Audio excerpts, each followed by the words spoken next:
नमस्कार दोस्तों, मेरे YouTube चैनल बजरंग लाल सैनी गुरु में आपका एक बार फिर से स्वागत है। आज हम अविकारी पदों में क्रिया विशेषण का बिंदु लेकर आपके समक्ष उपस्थित हुए हैं।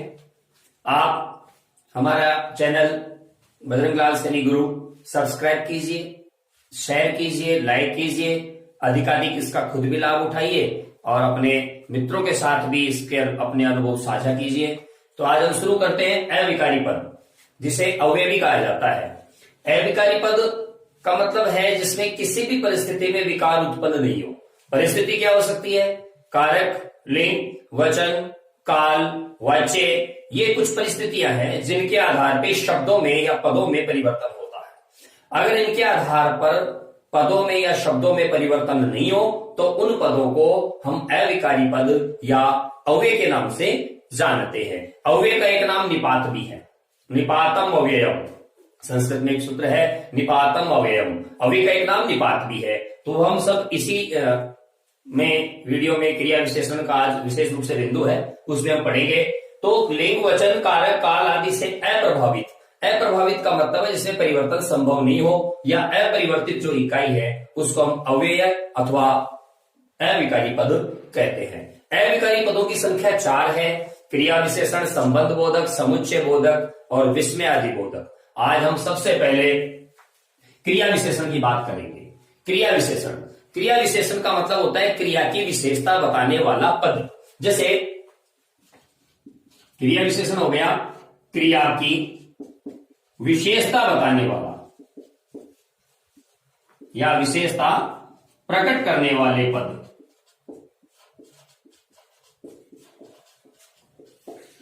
को क्रिया विशेषण कहते हैं। विशेषता प्रकट करने का मतलब है क्रिया का तरीका क्या है, क्रिया कहां हो रही है, क्रिया का समय क्या है, क्रिया का स्थान क्या है, ये सब क्रिया विशेषण के अंतर्गत आ जाते हैं। जैसे हवा धीरे धीरे बह रही है, तो यहां पे जो धीरे धीरे है बहना क्रिया की विशेषता बता रहा है। बहना क्रिया का तरीका कि काम कौन से तरीके से हो रहा है, धीरे, तेज, मंद, बंद, कैसे हो रहा है, तो धीरे धीरे शब्द यहां पर क्रिया विशेषण कहलाएगा, जो बहना क्रिया की विशेषता बता रहा है। तो यह हो गया क्रिया विशेषण। क्रिया विशेषण का शाब्दिक अर्थ हुआ क्रिया की विशेषता बताने वाला पद। तो क्रिया विशेषण को हम 4 भागों में बांटते हैं। सबसे पहले रीतिवाचक क्रिया विशेषण, स्थानवाचक क्रिया विशेषण, परिमाणवाचक और कालवाचक।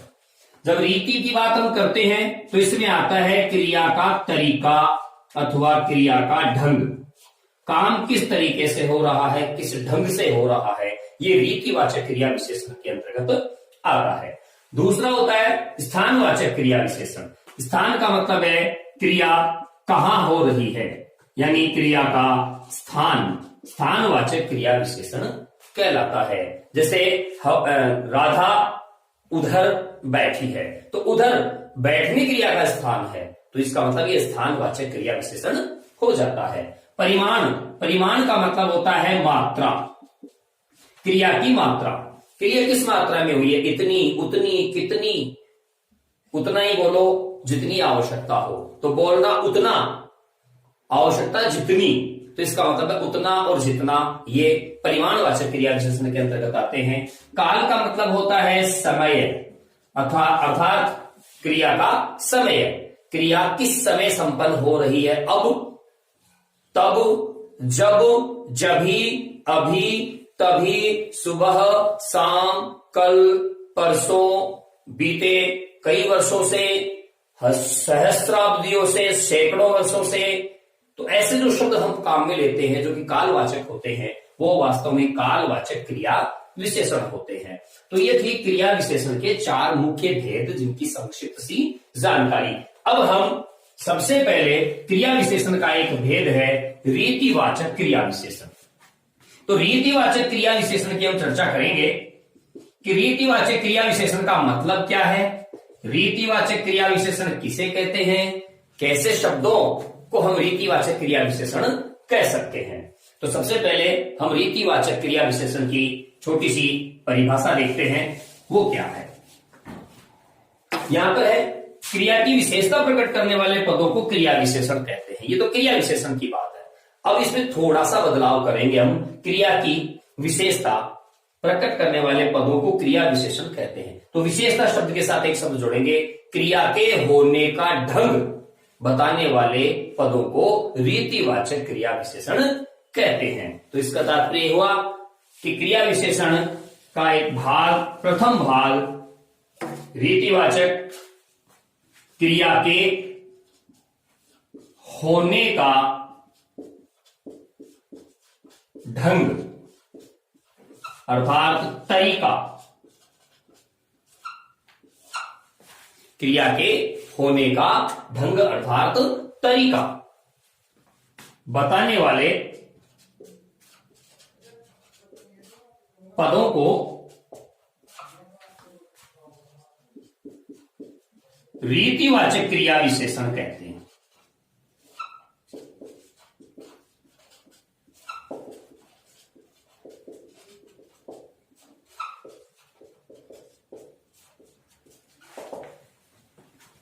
क्रिया के होने का ढंग या तरीका बताने वाले पदों को रीतिवाचक क्रिया विशेषण कहते हैं। जैसे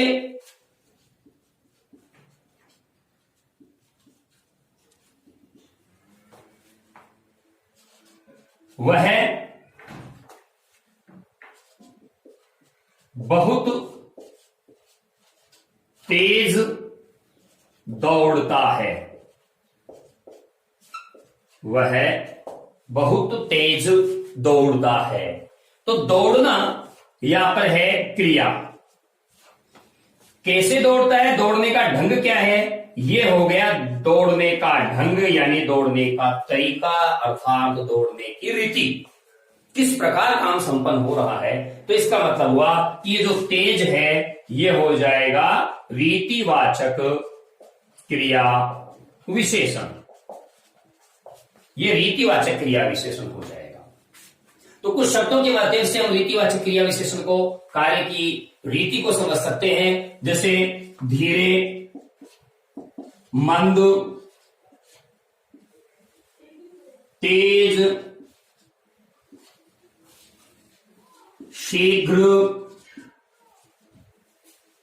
बहुत सारे शब्द हैं। अकस्मात, सहसा, चुपके से, हौले से।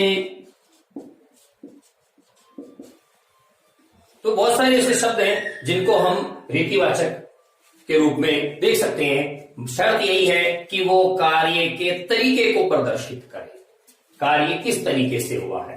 अब ये जो रीतिवाचक क्रिया विशेषण है, इसमें कार्य के तरीके के अलावा कुछ और परिस्थितियां होती है जिनके आधार पर हम रीतिवाचक को और बेहतर तरीके से समझ सकते हैं। तो सबसे पहले देखिए, प्रकार, निश्चय, अनिश्चय, स्वीकार, निषेध, कारण, अवधारण और निष्कर्ष।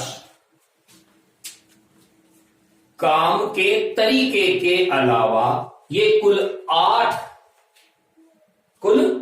आठ तत्व और हैं जो उसे रीतिवाचक क्रिया विशेषण में परिवर्तित करते हैं।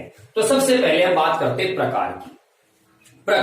प्रकार जैसे, तैसे, ऐसे, अकस्मात, ऐसे शब्दों का इसमें प्रयोग किया जाता है कि जैसे उसने धन कमाया वैसे ही खर्च भी कर दिया। जिस तरह उसने अपनी रचना प्रस्तुत की उससे लगता है वह बहुत बड़ा कवि बनेगा। तो जिस तरह है, जैसे, जिस प्रकार, ऐसे शब्दों का प्रयोग। जिस तरह,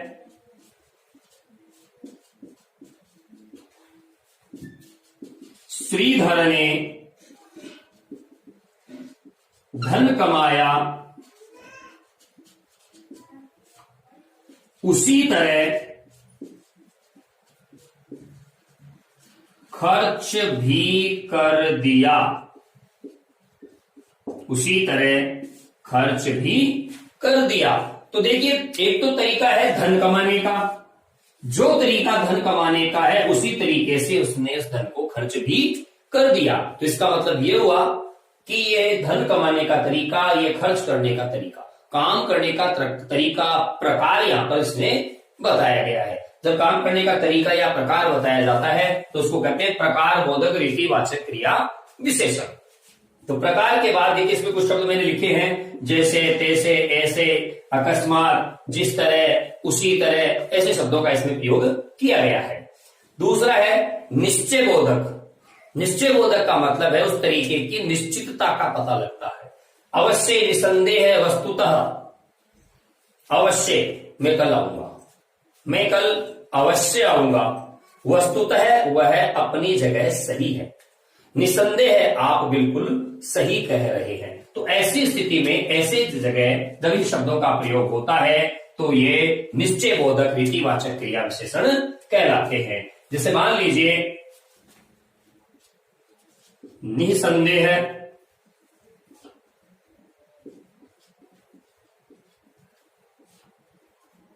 आप सत्य कह रहे हैं। निसंदेह आप सत्य कह रहे हैं, मतलब इसमें कोई संदेह नहीं है, इसका मतलब निश्चित है, और इसलिए इसका नाम है निश्चय बोधक रीतिवाचक क्रिया विशेषण। इसके बाद हम तीसरे के नंबर की तरफ चलते हैं, उसका नाम है अनिश्चय। अनिश्चय बोधक रीतिवाचक क्रिया विशेषण।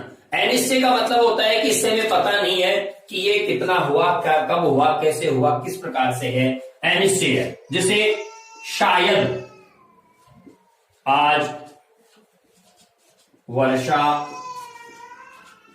आए, शायद आज वर्षा आए, तो इसका मतलब ये हुआ कि आज वर्षा आने की केवल संभावना है, निश्चय नहीं है। और जब संभावना प्रकट हो वहां पर अनिश्चय बोधक रीतिवाचक क्रिया विशेषण प्रयुक्त होता है। इसके बाद आ जाता है स्वीकार बोधक। स्वीकार, जैसे कोई कहे भाई सुनो, तो हम कहते हैं जी का मतलब हाँ मैं सुन रहा हूं, हाँ ये भी स्वीकार है, जी हाँ ये भी स्वीकार है, हाँ जी ये भी स्वीकार है। तो जिस शब्द से किसी कार्य के स्वीकार करने का पता लगे उसको स्वीकार बोधक रीतिवाचक क्रिया विशेषण कहते हैं। इसमें जी हाँ, अच्छा, ऐसे शब्दों का प्रयोग किया जाता है। जैसे जी हाँ आप सही कह रहे हैं, जी हाँ आप सही कह रहे हैं। तो इसका मतलब हुआ किसने स्वीकार किया, इस चीज को स्वीकार किया, तो ये हो गया स्वीकार बोधक रीतिवाचक क्रिया विशेषण। क्रमांक 5 पे है निषेधवाचक। निषेध का मतलब होता है मना। तब ऐसे शब्दों का प्रयोग वाक्य में हो क्रिया के साथ जिसमें उस क्रिया को रोका गया हो, क्रिया का निषेध किया गया हो, तब उसको निषेध बोधक रीतिवाचक क्रिया विशेषण के नाम से जाना जाता है। तो निषेध में जैसे न, नहीं, मत, आप वहां मत जाइए, आप वहां मत जाइए। तो इसका मतलब है यहां पर उन्होंने जाने क्रिया का निषेध किया है, और जब जाने क्रिया का निषेध किया है तो यहां पर ये निषेध बोधक रीतिवाचक क्रिया विशेषण हो जाता है। उसके बाद आता है कारण बोधक। कारण बोधक का मतलब होता है कि हमें वहां उस क्रिया के कारण का पता लगाना, क्रिया के कारण का पता लगाना है। अब देखिए कारण का पता लगाना है, इसका मतलब यह है कि उस वाक्य में कहीं ना कहीं कारण दिया हुआ है, कहीं ना कहीं कारण दिया हुआ है। इसमें आते हैं क्योंकि, चूंकि, किस लिए, ऐसे शब्दों का प्रयोग होता है। वह आज विद्यालय नहीं गया क्योंकि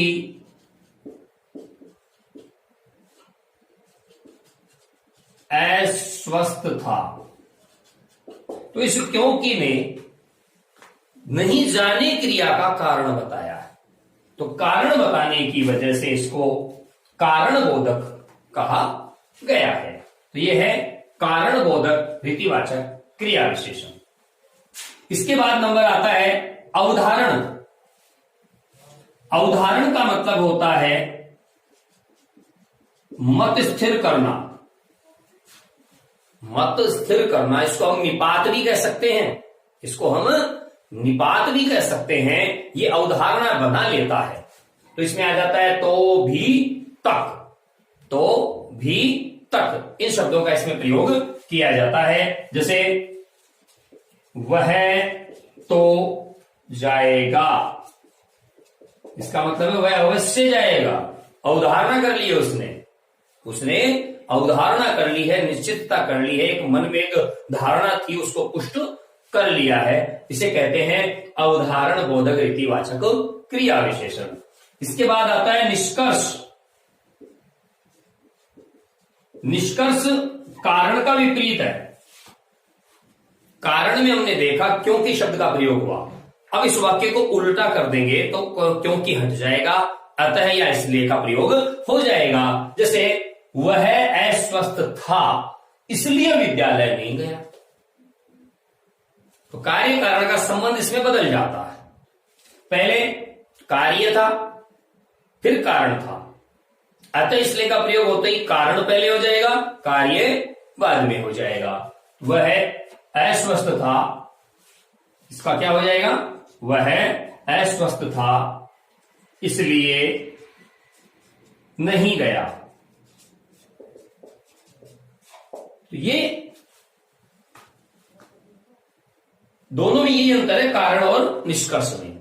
कारण में कार्य पहले होता है, कारण बाद में होता है। निष्कर्ष में कार्य की जगह कारण पहले होता है और काम बाद में होता है। तो इस प्रकार से रीतिवाचक क्रिया विशेषण के 8 अन्य इसकी परिस्थितियां हैं। इन 8 परिस्थितियों के आधार पर रीतिवाचक क्रिया विशेषण को विस्तार से समझ सकते हैं। तो आज इस रीतिवाचक क्रिया विशेषण के वीडियो में हम बस इतना ही। अगला वीडियो क्रिया विशेषण के अन्य प्रकारों के साथ लेकर जल्दी ही आपके समक्ष हाजिर होंगे। तब तक के लिए नमस्कार।